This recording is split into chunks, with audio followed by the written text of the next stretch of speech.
Hi කොහොමද ඔයාලට? ඉතින් ඔන්න අද මම ගෙනාවේ මස් මාළු නැති දවසට රසපරස බිත්තර තෙම්පරාදුවක් හදන විදිහ. මේකට බීලුණු ගෙඩි 4ක්, රම්පේ කරපිංච, ලූණු, අම්මිරිස්, බිත්තර 2ක් අවශ්‍ය වෙනවා.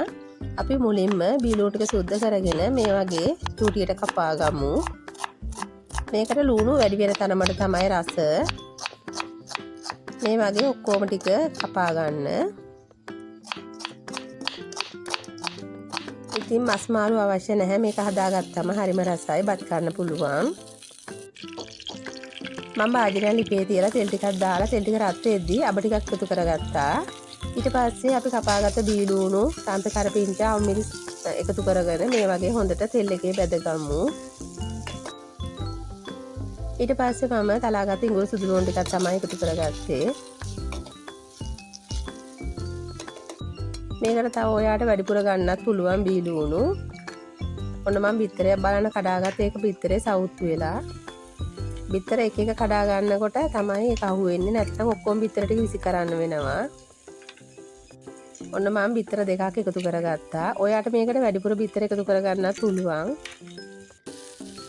ඊට පස්සේ අපි කෑලි මිරිස් හැඳි 2ක්, ගම්මිරිස් තේ හැඳි 1ක්, කහ කුඩු තේ හැඳි කාලක් එකතු කරගෙන හොඳට තෙල් එකේ බැදගමු. දැන් මේ වෙලාව ඔයා බිත්තර 2 එකතු කරගන්න. දැන් හොඳට කලවම් කරගන්න. ඊට පස්සේ ඔයාගේ රස අනුව ලුණු එකතු කරගන්න. දැන් හොඳට මේක ලිපේ ගින්දර අඩු කරලා හොඳට තෙල් එකේ බැදෙන්න දෙන්න. මේ වෙලාවේ හරිම සුවඳයි, හරිම රසයි. ඉතින් ඔයාට බත් කන්න වගේම පාන් කන්නත් පුළුවන් මේ වගේ ලුණු බිත්තර තෙම්පරාදුවක් හදාගත්තම. ඔන්න මම රස බිත්තර ලුණු තෙම්පරාදුව හදලා ඉවරයි.